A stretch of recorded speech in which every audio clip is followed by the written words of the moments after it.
నమస్కారం ఘంటారావానికి స్వాగతం. ముందుగా ప్రధాన అంశాలు.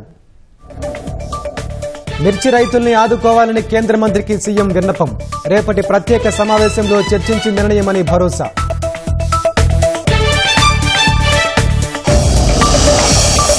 పోలవరం కాలువల నిర్మాణ ఖర్చు రీయింబర్స్ చేయండి. జలశక్తి మంత్రికి చంద్రబాబు, పవన్ సంయుక్త వినతి.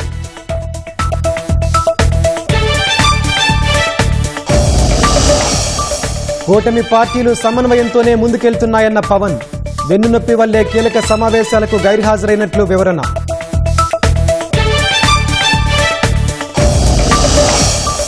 ముగ్గురు ఫైబర్ నెట్ ఉన్నతాధికారుల తొలగింపునకు ఆదేశాలు.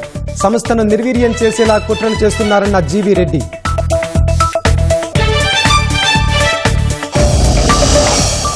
విద్యుత్ ఛార్జీల వడ్డన లేకుండా నూతన టారిఫ్.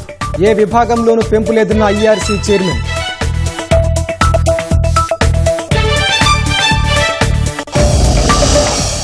హస్తినలో కొలువుదీరిన బీజేపీ ప్రభుత్వం. సీఎం రేఖా గుప్తా సహా 6 మంత్రుల ప్రమాణం.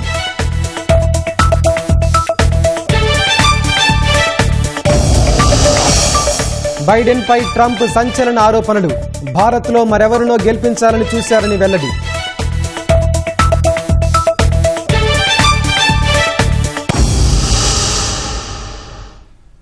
ధరల పతనంతో తీవ్రంగా నష్టపోతున్న మిర్చి రైతులను ఆదుకోవాలని ముఖ్యమంత్రి చంద్రబాబు కేంద్రాన్ని కోరారు. ఢిల్లీలో కేంద్ర వ్యవసాయ శాఖ మంత్రి కార్యాలయం నుంచి శివరాజ్ సింగ్ చౌహాన్తో వీడియో కాన్ఫరెన్స్లో మాట్లాడిన సీఎం మిర్చి ఎగుమతులు ప్రోత్సహించి రైతులను ఆదుకోవాలని కోరారు. ధరల స్థిరీకరణ కోసం కేంద్ర వాణిజ్య శాఖతోనూ సంప్రదింపులు జరుపుతున్నామన్నారు. ఎట్టి పరిస్థితుల్లోనూ మిర్చి రైతులను ఆదుకుంటామని చంద్రబాబు స్పష్టం చేశారు. ఆంధ్రప్రదేశ్ రాష్ట్రంలో చిల్లీస్ ఎక్కువ, మిరప ఎక్కువ పండిస్తారు. ఈ సంవత్సరం దగ్గర 5 లక్షల ఎకరాలు ఈ పంట వేస్తున్నారు. ఈ సంవత్సరం ఎప్పుడూ లేనంత రేట్లు పడిపోయే పరిస్థితి వచ్చింది. ఆ విషయమే మంత్రి గారికి చెప్పాను. మార్కెట్ ఇంటర్వెన్షన్ స్కీమ్ కింద 25% ఇంటర్వ్యూన్ అవుతారు. 25% నుంచి ఇంకా పెంచడం.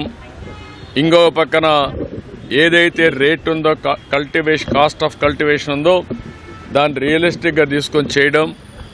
మూడోది ఎక్స్పోర్ట్స్ కూడా ప్రమోట్ చేయడం. వీలైతే రాష్ట్ర ప్రభుత్వానికి ఇబ్బందులు ఉన్నాయి, తప్పదనుకున్నప్పుడు ఏం చేయాలో మేము కూడా వర్కౌట్ చేస్తాం. కానీ రైతులను ఆదుకోవడం అతి ముఖ్యమైన ఉద్దేశం. అది చేయాల్సిన కోరాను. రేపే మినిస్టర్ గారు వస్తానే ఫస్ట్ మీటింగ్ పెట్టుకొని అన్ని విధాలు ఆదుకోవడానికి ముందుకు వస్తామని కూడా హామీ ఇచ్చారు. అంతకుముందు పవన్ కళ్యాణ్తో కలిసి కేంద్ర జలశక్తి మంత్రి సిఆర్ పాటిల్తో చంద్రబాబు సమావేశమయ్యారు. పోలవరం త్వరితగతిన పూర్తి చేయడం సహా నదుల అనుసంధానానికి సహకరించాలని కోరామన్నారు. గత ప్రభుత్వం నిర్లక్ష్యం కారణంగా జలజీవన్ మిషన్ నిధులు రాష్ట్రం వినియోగించుకోలేకపోయిందని చంద్రబాబు విమర్శించారు. సిఆర్ పాటిల్ కూడా కలిశాం.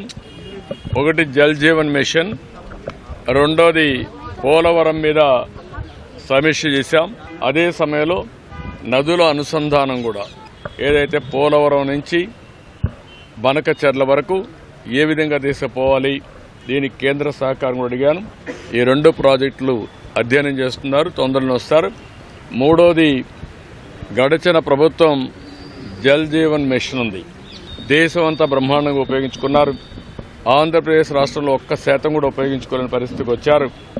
దీనివల్ల 27,000 కోట్ల రూపాయలు శాంక్షన్ చేయించి అది కూడా బోర్ల ద్వారా నిండిస్తామనే పరిస్థితికి వచ్చారు. ఇటీవల కేంద్రం ఏదైతే ఈ స్కీమ్ ఉందో దీన్ని రివైజ్డ్ గైడ్ లైన్స్లో 2028కి పూర్తి చేయడానికి ముందుకు వచ్చారు. అంటే ఆ రోజు శాంక్షన్ అయిన డబ్బులు మాత్రం ఇస్తామని, ఇంకొక 54,000 కోట్లు కావాలి. మళ్లీ కేంద్రాన్ని ఒప్పించి, ఇది దేశం అంతా కూడా ఉపయోగించే ప్రాజెక్టు కాబట్టి ఆంధ్రప్రదేశ్ రాష్ట్రం ఒకటే కాదు, దాన్ని కూడా ఫాలో అప్ చేస్తాం. ఒక ప్రభుత్వం చేసే తప్పుడు విధానాల వల్ల, సరైన సమయంలో యాక్ట్ చేయకుండా పోయేదాని వల్ల ప్రజలు ఏ విధంగా నష్టపోతారో ఇదొక ఉదాహరణ. ఆంధ్రప్రదేశ్ రాష్ట్రంలో ఏ ప్రోగ్రాం సరిగా జరగలేదు. సెంట్రలీ స్పాన్సర్ స్కీమ్స్ అన్నీ కూడా నిర్వీర్యం అయిపోయినాయి. దీనివల్ల ఒక్క ప్రాజెక్టు కూడా అమలు చేసే పరిస్థితి లేదు. అదే మరి ఆ రోజు చేతగాని పరిపాలన వల్ల చాలా సమస్యలు వచ్చాయి. ఒక్కొక్కటి ఆ సమస్యలు పరిష్కారం చేసుకుంటూ ముందుకు పోతున్నాం. కృష్ణా జలాల వాడకంపై తెలంగాణ ప్రభుత్వం ఆరోపణలు సరికాదని సీఎం చంద్రబాబు అన్నారు. ఇప్పటికే ప్రాజెక్టుల వారీగా కేటాయించిన నీటినే వాడుకుంటున్నామని ఆయన స్పష్టం చేశారు. సముద్రంలోకి వృధాగా వెళ్లే నీటినే అదనంగా వినియోగించుకుంటున్నట్లు తెలిపారు. రాజకీయాలు చేయడం కరెక్ట్ కాదు. ఏ ఇష్యూ అయినా ఆంధ్రప్రదేశ్ రాష్ట్రం లాస్ట్లో ఉంది. తెలంగాణ రాష్ట్రానికి కూడా ఆ రోజు అనేక ప్రాజెక్టులు నేనే క్లియర్ చేశాను ముఖ్యమంత్రిగా. కానీ గోదావరిలో సర్ప్లస్ వాటర్ ఉంది. ఆ వాటర్ని రెండు రాష్ట్రాలు ఉపయోగించుకుంటున్నాయి. కృష్ణా జలాలు మాత్రం సమస్య ఉంది. ఇప్పటి వరకు పాతగా ఏదైతే ఉందో ఒరిజినల్గా రెండు రాష్ట్రాల్లో ప్రాజెక్టులు ఏవైతే ఆ వాటరే ఉపయోగించుకుంటున్నాం. సముద్రంలోకి పోయే నీళ్లు ఆంధ్రప్రదేశ్లో ఒకసారి ఉపయోగించుకునే అవకాశం ఉంది. అది ఉపయోగించుకుంటున్నారు. రాష్ట్రంలో 3 పార్టీల నేతలు సమన్వయంతోనే కలిసి ముందుకెళ్తున్నట్లు ఉప ముఖ్యమంత్రి పవన్ కళ్యాణ్ స్పష్టం చేశారు. ఢిల్లీలో మీడియా ప్రతినిధులతో చిట్చాట్ నిర్వహించిన పవన్ వెన్నునొప్పి కారణంగానే ఇటీవల జరిగిన కేబినెట్ కార్యదర్శుల సమావేశాలకు హాజరు కాలేకపోయానని వివరించారు. ఇప్పటికీ వెన్నునొప్పి తీవ్రంగా బాధిస్తోందని తెలిపారు. పర్యావరణ, అటవీ శాఖలు తనకు చాలా ఇష్టమైన శాఖలని నిబద్ధతతో తన మంత్రిత్వ శాఖ బాధ్యతలు నిర్వహిస్తున్నట్లు పవన్ పేర్కొన్నారు. ఎన్నికల్లో ఇచ్చిన హామీలకు కూటమి ప్రభుత్వం కట్టుబడి పనిచేస్తోందని చెప్పారు. రాష్ట్రాన్ని జగన్ అప్పుల కుప్పగా మార్చడం వల్లే ఆర్థిక ఇబ్బందులన్న పవన్ ఎన్ని కష్టాలున్నా ఇచ్చిన హామీలు ఒక్కొక్కటిగా అమలు చేసుకుంటూ ముందుకెళ్తున్నామని స్పష్టం చేశారు. గుంటూరు మిర్చి యార్డు పర్యటనలో జగన్కు తగిన భద్రత కల్పించలేదని వైసీపీ నేతలు గవర్నర్కు ఫిర్యాదు చేశారు. ఈ మేరకు వైసీపీ ఎమ్మెల్సీ బొత్స నేతృత్వంలోని బృందం రాజ్భవన్లో గవర్నర్ను కలిసి వినతిపత్రం అందించారు. ఎమ్మెల్సీ ఎన్నికల కోడ్కు జగన్ భద్రతకు సంబంధం లేదని ముందే సమాచారం ఇచ్చి గుంటూరు మిర్చి యార్డుకు వెళ్లారని వివరించారు. పూర్తిగా సెక్యూరిటీ ల్యాబ్సెస్ 100%. ఒక్క యూనిఫామ్ ఉన్న కానిస్టేబుల్ ఒక్కరు కూడా ఆ చుట్టుపక్కల లేకుండా ఏదైనా అవాంఛనీయ సంఘటనలు జరిగేటట్టుగా వారు ప్రేరేపించేటట్టుగా ఇది ఎవరో వ్యక్తిగతంగా ఇచ్చింది కాదు. జెడ్+2ది మాజీ ముఖ్యమంత్రి గారికి ఆటోమేటిక్గా వస్తుంది. దాన్ని కూడా నిన్న రోజు విత్డ్రా చేయమంటే అసలు అర్థం అవట్లేదు మాకు. భగవంతుడి గారిగా వెనకాతున్న లోపా గారిగా వాళ్ళ తాలూకా దురుద్దేశాలు ఏంటనేది ఆయనకున్న భద్రత ఎన్నికల కోడ్తో సంబంధం లే. ఏదైతే జెడ్+2 కేటగిరీ ఎప్పుడైతే ఉన్నదో ఆయన ఎక్కడికి వెళ్తే అక్కడికి ఆయనతో పాటు వారు వెళ్ళవలసిందే. ఎన్నికల కోడ్ మేము ముందు ఇన్ఫార్మ్ కూడా చేశాం, ఇవో ఇక్కడికి వెళ్తున్నామని. ఒకవేళ అటువంటి పరిస్థితి ఉన్నప్పుడు ముందుగా మాకు ఇన్ఫార్మ్ చేయాలి కదా. ఎన్నికల కోడ్ ఉందండి, మీరు అక్కడికి వెళ్ళొద్దండి. మరి ఇదే ఎన్నికల కోడ్ ఒక 4 రోజులు 5 రోజుల కింద ఒక మ్యూజికల్ నైట్ జరిగింది, మరి దానికి లేదా? ఎన్నికల కోడ్ ఉల్లంఘించి గుంటూరు మిర్చి యార్డులో జగన్ హంగామా చేశారని చంద్రబాబు మండిపడ్డారు. చట్ట విరుద్ధంగా వ్యవహరించి పోలీస్ భద్రత కావాలని కోరడమేంటని ఆగ్రహం వ్యక్తం చేశారు. బాధ్యత లేకుండా వెళ్లడం ఏదైతే మీరు ఒకసారి చూస్తే కోడ్ ఆఫ్ కాండక్ట్ ఉంది, కానీ విచిత్ర వాదన మేము మాత్రం మాకు కోడ్ ఆఫ్ కాండక్ట్ లేదు, మేము ఎక్కడికైనా పోతాం అని వైలేట్ చేసి ఒకసారి ఎలక్షన్ కమిషన్ ఆర్డర్ ఇచ్చిన తర్వాత మీరు రావడానికి వీలు లేదంటే ప్రజాస్వామ్యం నిలిపేయాలి. ఎలక్షన్ కమిషన్ కంటే మీరు గొప్పవాళ్ళు కాదు కదా. ఈరోజు ఎమ్మెల్సీ ఎలక్షన్ జరుగుతున్నాయి. అలాంటి ఎమ్మెల్సీ ఎలక్షన్ జరిగేటప్పుడు కోడ్ ఆఫ్ కాండక్ట్ ఉంది, మీరు రావడానికి వీలు లేదు అని స్పష్టంగా చెప్పిన తర్వాత దాన్ని వైలేట్ చేసి ఆడడం, చేసిన తర్వాత మళ్ళీ పోయి మాకు సెక్యూరిటీ ఇవ్వలేదని కంప్లైంట్ చేయడం, అంటే మీరు చేసే ఇల్లీగల్ యాక్టివిటీస్ కూడా సెక్యూరిటీ ఇవ్వాలంటే కరెక్ట్ కాదు. నువ్వు పోయిందే హ్యాండెడ్గా ఇల్లీగల్ యాక్టివిటీ చేసినప్పుడు నాకు పోలీసులు కూడా రావాలన్నా వెనకాలంటే రేపు రాబోయే రోజు నువ్వు నేరాలు చేస్తానంటే పోలీసులు చూస్తూ మీ దగ్గర రావాలన్నా, ఇది కరెక్ట్ అప్రోచ్ కాదు. ఏపీ ఫైబర్ నెట్ సంస్థను పూర్తిగా కనుమరుగు చేసేలా అధికారులు కుట్రలు పన్నుతున్నట్లు అనుమానం వ్యక్తమవుతోందని ఆ సంస్థ చైర్మన్ జీవిరెడ్డి సంచలన వ్యాఖ్యలు చేశారు. గత ప్రభుత్వంలోని వ్యక్తులకు సహకరించేలా వ్యవహరిస్తున్న 3 ఉన్నతాధికారులను తొలగిస్తున్నట్లు ప్రకటించారు. ముఖ్యంగా AP fibre net MD Dinesh రెడ్డిపై తీవ్రస్థాయిలో మండిపడ్డారు. అధికారుల తీరుపై సిఐడి లేదా విజిలెన్స్ విచారణ జరపాలని సీఎస్ను కోరతానన్నారు. ఈ రోజు వరకు కూడా మా ప్రభుత్వం వచ్చిన తర్వాత ఫైబర్ నెట్ ద్వారా గతంతో పోలిస్తే మేము ₹1 కూడా ఆదాయం సంపాదించలేదు. ఒక్క కొత్త కనెక్షన్ కూడా మేము ఈ 9 నెలలు ఇవ్వలేదు. ఏ స్థాయిలో అధికారులు పనిచేస్తున్నటానికి ఇది బెస్ట్ ఎగ్జాంపుల్. ఇది ఏమైనా ప్రభుత్వం పైన జరుగుతున్న కుట్ర అనుకోవాలా, వీళ్ళు ఏమైనా బ్లాక్ షీప్స్ అనుకోవాలా? ఈ ఆర్గనైజేషన్ ఇక చంపేస్తే ఇప్పుడు ఇక చనిపోయినప్పుడు ప్రీవియస్ క్యాంప్స్ కూడా వెరిఫై చేయడానికి అవకాశం ఉండదు కాబట్టి ఆ విధంగా ముందుకెళ్తున్నారని నాకు డౌట్ వస్తుంది. ఒకటి పప్పు సత్యరామ భరద్వాజ గారు is a chief technology officer. రెండోది వచ్చేసరికి గంధంశెట్టి సురేష్ గారు, శశాంక్ హైదర్ ఖాన్, వీళ్ళు ముగ్గురిని ఇమ్మీడియట్గా ఈ రోజే టెర్మినేట్ చేస్తారు, నాలెడ్జ్ ట్రాన్స్ఫర్ చేసుకున్న తర్వాత సబ్జెక్టు ఇవ్వండి. వీళ్ళు ముగ్గురు ఏదైనా అతిక్రమం చేసినా ఏది చేసినా కూడా తదుపరి చర్యలు చాలా కఠినంగా ఉంటాయి, అందులో మొహమాటం ఏం లేదు. డిసెంబర్ 24వ తేదీన ప్రెస్ మీట్ పెట్టి 410 మందిని ఒకే రోజు ఇర్రెగ్యులర్ ఎంప్లాయీస్ అని చెప్పేసి నేను తీసేయడం జరిగింది. ఈ రోజుకి అంటే దాదాపు 2 నెలలు అవుతున్నా కూడా ఈ రోజుకి ఒక్క ఎంప్లాయీని కూడా తీసేటట్టుగా అఫీషియల్ ఆర్డర్స్ ఇవ్వలేదు. సో ఈ రోజు జీతాలు పెద్దలు దాదాపు ₹1.5 కోటి ఎవడికి పుట్టింది దండగా ఇది. మాకు జీఎస్టీ ఇష్యూ ఒకటి వచ్చింది, ఇన్వెస్టిగేషన్ కంప్లీట్ అయిపోయి షోకాజ్ నోటీస్ మీరు వచ్చి సమాధానం చెప్పమంటే వకాలత్తా కూడా ఫైల్ చేయలేదు తెలుసా.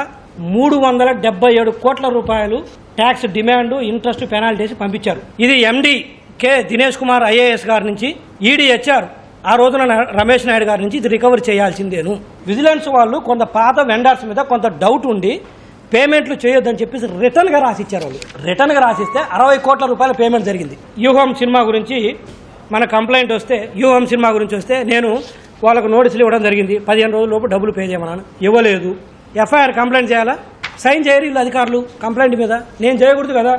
ఇక్కడ చాలా చర్యలు అవినీతి కంటే కూడా అవినీతితో పాటు ద్రోహం చేసే చర్యలు చాలా ఉన్నవి.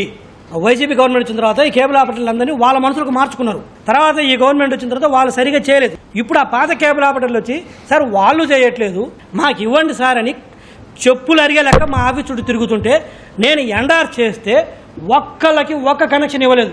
ఇట్లా నిలబెట్టి నీకు ఏందంత తొందర, పో బయటికి, ఇదే మన కేబుల్ ఆపరేటర్ల పట్ల ప్రవర్తించిన తీరు. రాష్ట్రంలో విద్యుత్ వినియోగదారులకు ఈఆర్సీ చైర్మన్ రామ్ సింగ్ ఠాకూర్ శుభవార్త చెప్పారు. ఏ విభాగంలోనూ ఛార్జీలు పెంచడం లేదని ప్రకటించారు. విద్యుత్ ఛార్జీల టారిఫ్ను ఆయన తిరుపతిలో విడుదల చేశారు. రాబడి వ్యయాల మధ్య అంతరాన్ని ప్రభుత్వం భరించేందుకు అంగీకరించడం వల్ల ఛార్జీల భారం వేయడం లేదని రామ్ సింగ్ స్పష్టం చేశారు. 26 టారిఫ్ని మార్చి 31 లోపల తీసుకురావాలి యాక్చువల్గా, కానీ చాలా తొందరగా ఈరోజు ఫిబ్రవరి 20కి అది తీసుకురావడం జరుగుతుంది. స్టేక్ హోల్డర్స్ ఇచ్చినటువంటి అభిప్రాయాలను పరిగణనలు తీసుకొని దానికి అనుగుణంగా డిస్కామ్స్ ఇచ్చిన సమాధానాలను క్రోడీకరించి జస్టిఫైగా చూసి అన్ని టారిఫ్ని నిర్ణయించడం జరిగింది.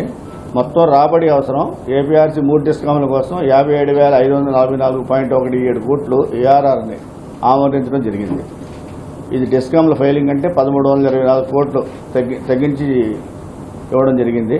మొత్తం ఆదాయం ఏపీఆర్సీ ఆమోదించిన ఆదాయం మొత్తం 44,323 కోట్లు. ఇది డిస్కమ్ల దాఖల కంటే కొంచెం ఎక్కువ ఇవ్వడం జరిగింది. రాబడి అంతరం ఏపీఆర్సీ 12,632.40 కోట్ల ఆదాయాన్ని ఆమోదించింది. ఇది డిస్కామ్ల దాఖల కంటే 2,050.86 కోట్లు తక్కువ. డిస్కామ్లకు దాఖలు చేసేటువంటి దానికంటే అంతరం 2,050 కోట్లు తగ్గించి చేయడం జరిగింది. అలాగే రాష్ట్ర ప్రభుత్వం వారు 12,632.40 కోట్ల ఆదాయ అంతరాన్ని భరించడానికి అంగీకరించింది. తద్వారా అన్ని వినియోగదారుల వర్గాలకు టారిఫ్ పెంపడం అనేది లేకుండా జరిగింది. రేట్లు ఎక్కడ కూడా ఏ టారిఫ్కి రేట్లు పెంచడం జరగలేదు ఈ సంవత్సరం ఏ కేటగిరీలో కూడా. మరో 4,000 కోట్ల రూపాయలు ఖర్చు చేస్తే గానీ వెలిగొండ ప్రాజెక్టు పూర్తి కాదని జలవనరుల శాఖ మంత్రి నిమ్మల రామానాయుడు స్పష్టం చేశారు. పనులు పూర్తి కాకుండానే జగన్ ప్రాజెక్టును ప్రారంభించి ప్రజలను మోసం చేశారని విమర్శించారు. వెలిగొండ ప్రాజెక్టు పనులపై ఇంజనీర్లతో నిమ్మల సమీక్ష నిర్వహించారు. వెలిగొండను ప్రాధాన్యత ప్రాజెక్టుగా గుర్తించి పనులు వేగవంతం చేయాలని చంద్రబాబు ఆదేశించారని నిమ్మల చెప్పారు. మేజర్గా ఆ టన్నెల్ 1లో 1.2 lakhs క్యూబిక్ మీటర్లు మరి రోడ్డు కింద ఫామ్ చేసుకున్నారు వాళ్ళు ట్రాన్స్పోర్టేషన్. అంటే అది తొలగించాలంటే కనీసం 6 నుంచి 8 నెలలు పడుతుంది. అది తొలగించకుండా నీళ్లు వదిలితే వాటర్ ఫుల్ ఫ్లెడ్జెడ్ గా పోవు. ఈ టన్నెల్ 2లోనే బెంచింగ్ అంటే ఏదైతే డ్రిల్ చేసి బ్లాస్టింగ్ చేయవలసినటువంటిది 2 మీటర్స్ మందం ఉంది. అది కూడా మినిమం 6 to 10 months పడుతుందని చెప్తూ ఉన్నారు. టన్నెల్ 2లో ఇంకా 6.8 kilometers లైనింగ్ ఉంది. ఇదే టన్నెల్ 2లో టన్నెల్ బోరింగ్ మెషిన్ అని అక్కడ ఉండిపోయింది. పాత ఏజెన్సీ, ఇప్పుడు ఏజెన్సీ, గవర్నమెంట్, కోర్టుతో ముడిపడి ఉంది ఆ విషయం అంతా కూడా.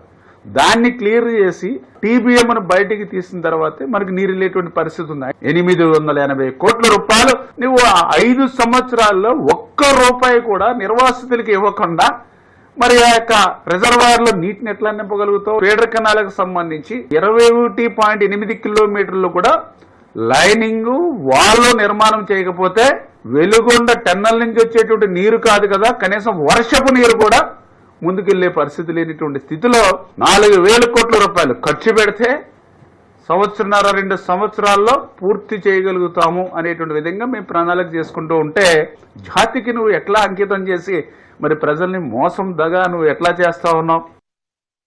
ఆదివారం జరగనున్న గ్రూప్ 2 ప్రధాన పరీక్షను ఆపాలంటూ పలువురు అభ్యర్థులు దాఖలు చేసిన అనుబంధ పిటిషన్లను హైకోర్టు కొట్టేసింది. ప్రస్తుత పిటిషన్లో కోర్టు ఇచ్చే తుది తీర్పునకు లోబడి గ్రూప్ 2 ఫలితాలు ఉంటాయని వెల్లడించింది.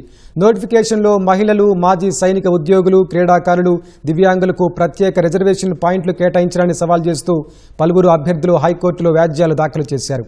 దీనిపై విచారణ జరిపిన న్యాయస్థానం పిటిషన్లను కొట్టివేసింది. ఈ నెల 23న గ్రూప్ 2 మెయిన్స్ పరీక్షలకు ప్రభుత్వం కట్టుదిట్టమైన ఏర్పాట్లు చేస్తోంది. 92,250 మంది అభ్యర్థులు హాజరయ్యే పరీక్షల్లో ఎలాంటి అవాంఛనీయ ఘటనలకు ఆస్కారం లేకుండా ఏర్పాట్లు చేయాలని జిల్లా కలెక్టర్లు, ఎస్పీలను ప్రభుత్వ ప్రధాన కార్యదర్శి విజయానంద్ ఆదేశించారు. పరీక్షల నిర్వహణపై సోషల్ మీడియాలో ఎవరైనా వదంతులు వ్యాప్తి చేస్తే కఠిన చర్యలు తీసుకోవాలని నిర్దేశించారు. గ్రూప్ 2 మెయిన్స్ వాయిదా పడతాయంటూ సోషల్ మీడియాలో జరుగుతున్న దుష్ప్రచారం నమ్మొద్దని అభ్యర్థులకు ఏపీపీఎస్సీ చైర్పర్సన్ అనురాధ సూచించారు. ఈ నెల 23న ఉదయం 10 గంటల నుంచి మధ్యాహ్నం 12:30 గంటల వరకు నిర్వహించే పేపర్ 1 పరీక్షకు ఉదయం 9:30 లోపే నిర్దేశిత పరీక్షా కేంద్రాలకు చేరుకోవాలని సూచించారు. 9 గంటల 45 నిమిషాల తర్వాత పరీక్షా కేంద్రాల గేట్లు మూసివేస్తారని, ఆలస్యంగా వస్తే లోనికి అనుమతించబోరన్నారు. ఢిల్లీలో బీజేపీ ప్రభుత్వం కొలువుదీరింది. అతిరథ మహారథుల సమక్షంలో ఢిల్లీ ముఖ్యమంత్రిగా రేఖా గుప్తా ప్రమాణం చేశారు. ఆమెతో పాటు మంత్రులుగా 6 బీజేపీ ఎమ్మెల్యేలు ప్రమాణ స్వీకారం చేశారు. ఢిల్లీలో 26 ఏళ్ల తర్వాత బీజేపీ ప్రభుత్వం కొలువుదీరింది. అసెంబ్లీ ఎన్నికల్లో ఆమ్ ఆద్మీ పార్టీపై ఘన విజయం సాధించిన బీజేపీ కొత్త ప్రభుత్వాన్ని ఏర్పాటు చేసింది. సీఎంల ఎంపిక విషయంలో కొత్త వరవడిని కొనసాగిస్తూ ఢిల్లీ ముఖ్యమంత్రిగా తొలిసారి ఎమ్మెల్యే అయిన రేఖా గుప్తాను ఎంపిక చేయగా, రామ్లీలా మైదానంలో వేల మంది ప్రజల సమక్షంలో ఆమె ప్రమాణ స్వీకారం చేశారు. లెఫ్టినెంట్ గవర్నర్ వీకే సక్సేనా రేఖా గుప్తా చేత ముఖ్యమంత్రిగా ప్రమాణం చేయించారు. मैं रेखा गुप्ता ईश्वर की शपथ लेती हूं कि मैं विधि द्वारा स्थापित भारत के संविधान के प्रति सच्ची श्रद्धा और निष्ठा रखूंगी। मैं भारत की प्रभुता और अखंडता अक्षुण्ण रखूंगी। मैं मुख्यमंत्री के रूप में अपने कर्तव्यों का श्रद्धापूर्वक और शुद्ध अंतःकरण से निर्वहन करूंगी। ఢిల్లీ మంత్రులుగా పర్వేష్ వర్మ, ఆశిష్ సూద్, మన్జిందర్ సింగ్, రవీందర్ ఇంద్రాజ్, కపిల్ మిశ్రా, పంకజ్ కుమార్ సింగ్ ప్రమాణ స్వీకారం చేశారు. मैं कपिल मिश्रा ईश्वर की शपथ लेता हूं कि मैं विधि द्वारा स्थापित भारत के संविधान के प्रति सच्ची श्रद्धा और निष्ठा रखूंगा। मैं भारत की प्रभुता और अखंडता अक्षुण्ण रखूंगा। ప్రమాణ స్వీకార కార్యక్రమానికి ప్రధాని నరేంద్ర మోదీ, రాజ్నాథ్ సింగ్, అమిత్ షా సహా పలువురు కేంద్ర మంత్రులు, ఏపీ ముఖ్యమంత్రి చంద్రబాబు, ఉప ముఖ్యమంత్రి పవన్ కళ్యాణ్, ఇతర ఎన్డీఏ నేతలు, ఎంపీలు హాజరయ్యారు. బీజేపీ పాలిత రాష్ట్రాల ముఖ్యమంత్రులు కూడా కొందరు తరలివచ్చారు.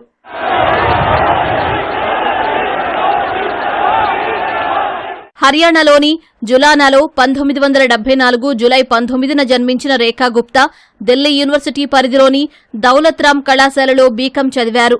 1992లో ఏబీవీపీ ద్వారా విద్యార్థి రాజకీయాల్లో ప్రవేశించిన ఆమె 1995-96లో ఢిల్లీ వర్సిటీ విద్యార్థి సంఘం కార్యదర్శిగా పనిచేశారు. 1996-97లో అధ్యక్షురాలిగానూ సేవలందించారు. మేరట్లోని చౌదరి చరణ్ సింగ్ విశ్వవిద్యాలయం నుంచి న్యాయశాస్త్ర పట్టా పుచ్చుకుని కొంతకాలం న్యాయవాదిగా పనిచేశారు. 1998లో మనీష్ గుప్తాను వివాహం చేసుకున్నారు. 2007లో ఉత్తర పీతంపుర మున్సిపల్ కౌన్సిలర్గా విజయం సాధించారు. అనంతరం దక్షిణ ఢిల్లీ మున్సిపల్ కార్పొరేషన్ మేయర్గా బాధ్యతలు నిర్వర్తించారు. ఆర్ఎస్ఎస్తో ఆమెకు సన్నిహిత సంబంధాలు ఉన్నాయి. సంఘ మహిళా సంబంధిత కార్యక్రమాల్లో చురుగ్గా పాల్గొనేవారు. ప్రస్తుతం బీజేపీ మహిళా మోర్చా జాతీయ ఉపాధ్యక్షురాలిగా, పార్టీ జాతీయ కార్యవర్గ సభ్యురాలిగా ఉన్నారు. బీజేపీ నుంచి సుష్మా స్వరాజ్, ఉమాభారతి, వసుంధరా రాజే, ఆనందీబెన్ పటేల్ తర్వాత ముఖ్యమంత్రి బాధ్యతలు చేపట్టిన 5వ మహిళగా, దేశంలో విభిన్న పార్టీల నుంచి సీఎం పదవి చేపట్టిన 18వ మహిళగా రేఖా గుప్తా నిలిచారు. ఆమెకు కేంద్ర ప్రభుత్వం జెడ్ కేటగిరీ భద్రత కేటాయించింది. భారత్లో ఎన్నికల ఫలితాలను ప్రభావితం చేసేందుకు బైడెన్ యంత్రాంగం యత్నించిందని అమెరికా అధ్యక్షుడు డొనాల్డ్ ట్రంప్ సంచలన ఆరోపణలు చేశారు. మరెవరినో గెలిపించేందుకు యత్నించిందని, ఈ విషయాన్ని భారత ప్రభుత్వానికి తెలియజేయాలని వ్యాఖ్యానించారు. భారత్లో ఓటింగ్ను పెంచేందుకు అమెరికా నిధులెందుకు ఖర్చు పెట్టాలని ప్రశ్నించారు. అమెరికా నిధుల వల్ల ఎవరు లబ్ధి పొందారో తెలియాలని బీజేపీ ప్రశ్నించిన నేపథ్యంలో ట్రంప్ ఆరోపణలు ప్రాధాన్యం సంతరించుకున్నాయి. భారత్లో ఓటింగ్ శాతాన్ని పెంచేందుకు $21 మిలియన్ బైడెన్ యంత్రాంగం కేటాయించడాన్ని అమెరికా అధ్యక్షుడు డొనాల్డ్ ట్రంప్ ఇప్పటికే తప్పుబట్టారు. భారత్ వద్ద చాలా డబ్బు ఉందని, ప్రపంచంలోనే అత్యధికంగా పన్నులు వసూలు చేస్తోందని అన్నారు. అయితే ఇదే అంశంపై తాజాగా ట్రంప్ సంచలన వ్యాఖ్యలు చేశారు. భారత్లో ఎన్నికల ఫలితాలను ప్రభావితం చేసేందుకు బైడెన్ యంత్రాంగం ఎత్తించిందని ట్రంప్ ఆరోపించారు. ఫ్లోరిడాలోని మియామిలో జరిగిన FII ప్రియారిటీ షోలో పాల్గొన్న ట్రంప్ భారత్లో ఓటింగ్ శాతం పెంచేందుకు అమెరికా నిధులు ఎందుకు ఖర్చు పెట్టాలని ప్రశ్నించారు. భారత్లో మరెవరినో గెలిపించేందుకు బైడెన్ యంత్రాంగం ప్రయత్నించినట్లు అర్థమవుతోందని అన్నారు. ఈ విషయాన్ని భారత ప్రభుత్వానికి తెలియచేయాలన్నారు. Many of the men and women in this room, as an example, they pay tremendous amounts of taxes. And here are just a few examples of where your money was going before I came along. $2 million for sex change operations in Guatemala. $520 million for a consultant. I want to know, who is that consultant? To do ESG, that's environmental, social, and governance investments in Africa. And $21 million for voter turnout in India. What do we need to spend $21 million for voter turnout in India? Wow, $21 million. I guess they were trying to get somebody else elected. Wow, we ought to tell the Indian government. ఇతర దేశాలకిచ్చే నిధుల్లో కోత విధిస్తూ Elon Musk నేతృత్వంలోని dose విభాగం ఈ నెల 16న ఒక జాబితా విడుదల చేసింది. అందులో భారత్లో ఓటింగ్ ను పెంచేందుకు ఉద్దేశించిన నిధులను కూడా రద్దు చేసినట్లు ప్రకటించింది. డోజ్ నిర్ణయంపై బీజేపీ ఇప్పటికే స్పందించింది. ఇది భారత ఎన్నికల ప్రక్రియలో విదేశాలు జోక్యం చేసుకోవడమే అవుతుందని బీజేపీ జాతీయ అధికార ప్రతినిధి అమిత్ మాలవీయ అన్నారు. అమెరికా నిధులతో ఎవరు లాభపడ్డారని ప్రశ్నించారు. ఖచ్చితంగా అధికార పార్టీ మాత్రం కాదని అన్నారు.